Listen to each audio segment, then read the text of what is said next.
Good morning, grade 10s, and welcome to today's lesson on dynamics of ecosystems. We're going to be talking about species interactions and introduced species. So I have a couple of definitions, some terms I need us to understand. What's the difference between predation and herbivory?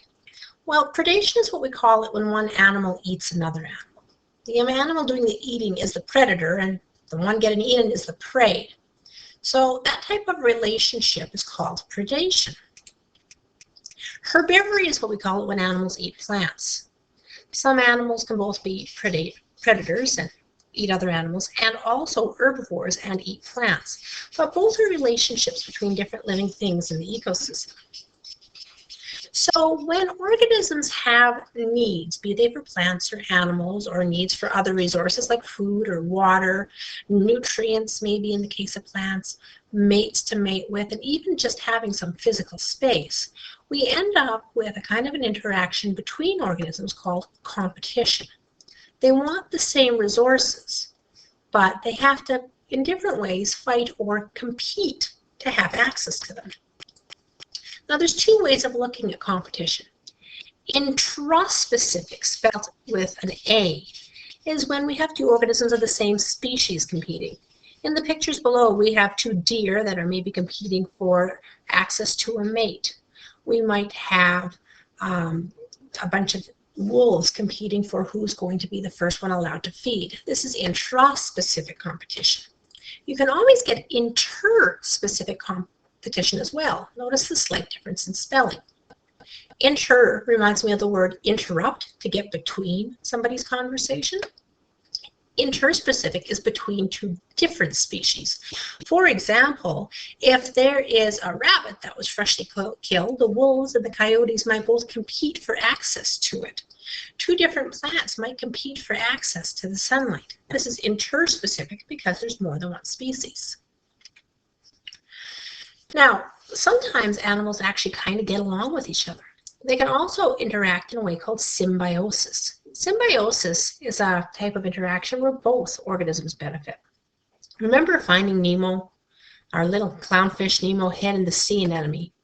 The sea anemone has lots of little stingers, and they are really quite dangerous to most organisms, but the clownfish is immune to it. So the brightly colored little fish that would normally be a pretty attractive food source can safely hide in the anemone and is safe from the predators. In return, the clownfish tends to drop little bits of food out of its mouth as it eats and also attract other food sources towards itself that the anemone itself will be able to eat. So both animals in this case get to benefit. This is an example of symbiosis. When we introduce new species into an area, when we bring in something that never used to live there before, we get all kinds of interesting different kinds of interactions between the living things. The animals that were there originally, that have always been there, are called the native species. They're natural to the area. The ones that are brought in or introduced are called a foreign species or an alien or an introduced species. They weren't there before.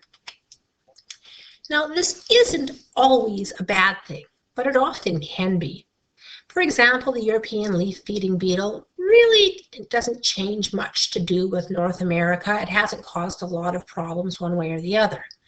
But some organisms, when we bring them in, can become invasive, which means they can take over the habitat of a native species or invade their bodies, or in other words, make them no longer a very welcome part in that ecosystem.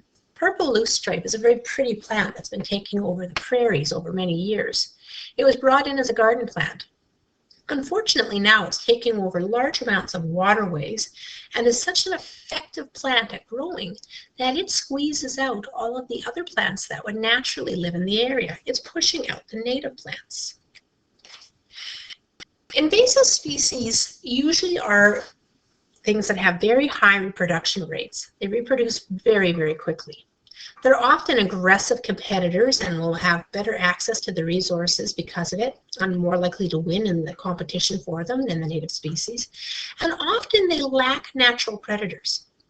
For example, the purple loosestrife in the last picture is not edible by North American species. So with nothing eating it, and with its availability to grow and reproduce very quickly, it's choking out entire waterways.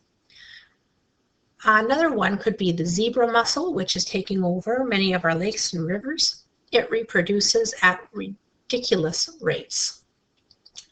Now, the problem with these things taking over that way is that it increases competition for the species that live there, so they're getting less successful in getting access to the resources. They don't have natural predators, but they might become predators on our native species. They quite often can bring in disease or act as parasites, and they end up altering the habitat because quite often native species are not able to use them as a food source. I have a very simple assignment for you today. I have a couple of interesting videos for you to watch. There's a really good one on YouTube. It's called 11 of the World's Worst Invasive Species. I quite often show that one in my class, or search up a few of your own. And you know what would be a fun thing? If you find something really interesting on invasive species, post a link on the forum for everyone else to see and have them see some really cool videos as well. That's all I have for you guys today. We're going to be keeping it pretty light this week. We'll see you again tomorrow.